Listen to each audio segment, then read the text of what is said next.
Mahabharata మహాసంగ్రామానికి teak ముందు ఒక రాజు తన గురువుతో కొన్ని మాటలన్నాడు. ఆ మాటలు మొత్తం యుద్ధం యొక్క స్ఫూర్తినే పట్టి చూపించాయి. అస్సలా ఒక్క శ్లోకంలో ఎంత విశ్వాసం, ఎంత వ్యూహం, ఎలాంటి బంధాలు దాగి ఉన్నాయో రండి ఈరోజు మనం దాని గురించే విశ్లేషించుకుందాం. చూడండి, ఇది కేవలం కొన్ని పదాల కూర్పు కాదు, అస్సలు కాదు. ఇది యుద్ధభూమిలో దుర్యోధనుడి మైండ్ సెట్కి ఒక కిటికీ లాంటిది. అంటే అతను ఎవరి మీద అంత నమ్మకం పెట్టుకున్నాడు, తన బలం ఏంటనతను అనుకుంటున్నాడు, ఈ ప్రశ్నలన్నింటికీ సమాధానాలు అన్నీ ఈ శ్లోకంలోనే దాగి ఉన్నాయి. పదండి వాటిని ఒక్కొక్కటిగా బయటకు తీద్దాం. సరే, మరి దుర్యోధనుడు తన గురువు ద్రోణాచార్యుడితో అన్న ఆ మాటలేంతో ఇప్పుడు చూద్దామా? ముందుగా శ్లోకాన్ని పూర్తిగా విందాం. ఆ తర్వాత అందులో ఉన్న ప్రతి పేరు వెనుక ఉన్న శక్తిని విడమర్చి చూద్దాం. కురుక్షేత్ర సంగ్రామం ఇక మొదలవ్వబోతోంది అనగా దుర్యోధనుడు తన సైన్యాధిపతి అలాగే తన గురువైన ద్రోణాచార్యుని దగ్గరికి వెళ్ళాడు. వెళ్ళి తన బలమేంటో వివరిస్తూ ఇలా అంటున్నాడు: భవాన్ భీష్మశ్చ కర్ణశ్చ కృపశ్చ సమితింజయః అశ్వత్థామా వికర్ణశ్చ సౌమదత్తిస్తథైవచ. ఇంతకీ దుర్యోధనుడు ఇంత నమ్మకంగా చెప్పినా ఈ యోధులు ఎవరు? అసలు వాళ్ల ప్రత్యేకత ఏంటి? రండి అతని అజేయ సైన్యంలోని ఈ మహారథుల గురించి ఒక్కొక్కరిగా తెలుసుకుందాం. సో దుర్యోధనుడు తన లిస్టును ఎలా మొదలుపెట్టాడో చూడండి. భవాన్ అని అంటే మీరు అని. ఇది జస్ట్ గురువుగారికిచ్చే మర్యాద మాత్రమే కాదు, ద్రోణాచార్యుడి వ్యూహాత్మక ప్రాముఖ్యతను అతను గుర్తించాడని కూడా చూపిస్తోంది.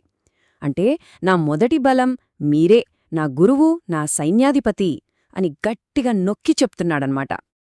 ఆ తర్వాత అతను ఎవరి పేరు చెప్పాడంటే కురువంశ పితామహుడు భీష్ముడు పేరు. భీష్ముడు అంటే ఆ సైన్యానికి ఒక మూలస్తంభం లాంటివాడు.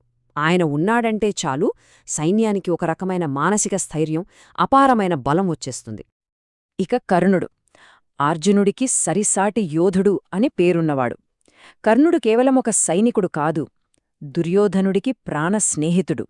అతని పరాక్రమమే తన విజయానికి గ్యారంటీ అని దుర్యోధనుడి నమ్మకం. ఈ లిస్టులో తర్వాతి పేరు కృపాచార్యుడిది. ఈయన కూడా రాజకుమారులకు గురువే. యుద్ధంలో ఆయనకున్న అనుభవం కౌరవ సైన్యానికి ఒక ముఖ్యమైన బలమని చెప్పాలి. ఇక్కడ ద్రోణాచార్యుడి కొడుకైన అశ్వత్థామ పేరు కూడా ప్రస్తావించాడు.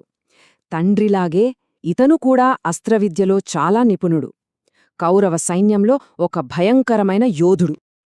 ఇక్కడ ఒక ఆసక్తికరమైన విషయం ఏంటంటే దుర్యోధనుడు తన తమ్ముడైన వికర్ణుడి పేరు కూడా చెప్పాడు.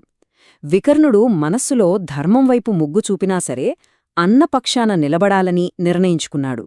అతని పరాక్రమం కూడా తక్కువేమీ కాదు. ఇక చివరిగా సౌమదత్తి అంటే సోమదత్తుని కుమారుడైన భూరిశ్రవుడు. చూశారా, దుర్యోధనుడు తన సైన్యంలో అత్యంత శక్తివంతులు, అనుభవజ్ఞులు, తనకు నమ్మకమైన యోధులని ఎంచుకుని మరీ వారి పేర్లను ప్రత్యేకంగా చెప్పాడు. అయితే వీళ్లంతా కేవలం గొప్ప యోధులు మాత్రమే కాదు, వాళ్ల మధ్య ఉన్న సంబంధాలు కౌరవ సైన్యం యొక్క బలాన్ని ఇంకాస్త పెంచాయి. అదెలాగో చూద్దాం. ఉదాహరణకి చూడండి, అశ్వత్థామయేమో సైన్యాధిపతి, ద్రోణుడి కొడుకు. వికర్ణుడేమో దుర్యోధనుడి సొంత తమ్ముడు. ఈ బంధుత్వాలు సైన్యంలో విధేయతను, ఐక్యతను సూచిస్తాయి. అంటే ఇది కేవలం ఒక సైనిక కూటమి కాదు, ఇదొక కుటుంబం చేస్తున్న పోరాటం కూడా.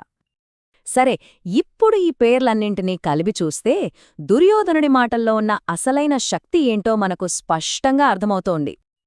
దాని పూర్తి భావం ఇది: మన సైన్యంలో మీలాంటి యోధులు భీష్ముడు, కర్ణుడు, కృపుడు, అశ్వత్థామ, వికర్ణుడు మరియు సోమదత్తుని కుమారుడు ఉన్నారు. వారందరూ యుద్ధంలో ఎల్లప్పుడూ విజయం సాధించేవారే.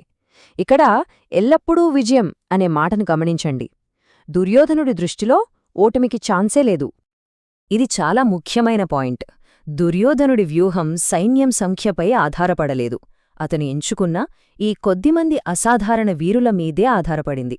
అతని దృష్టిలో వీళ్లు ఉన్నంతవరకు తన సైన్యాన్ని ఎవరూ ఓడించలేరు. దుర్యోధనుడి ఆత్మవిశ్వాసం ఎంత ఉందో మనకు చాలా స్పష్టంగా కనిపిస్తోంది కదా. కాని ఈ శ్లోకం మహాభారత కథ గురించి ఒక పెద్ద ప్రశ్నను మన ముందుంచుతుంది. గెలిన్, ఈ ప్రశ్నతో ముగిద్దాం. దుర్యోధనుడు అంత నమ్మకంగా చెప్పిన ఈ యోధులు నిజంగా అజేయులా? లేకపోతే ఎంతటి అపారమైన బలమైనా సరే కొన్నిసార్లు గర్వానికి, విధికి తలవంచాల్సి వస్తుందా? మహాభారతం యొక్క అంతిమ ఫలితం మనకు ఏం చెబుతోంది? ఆలోచించండి.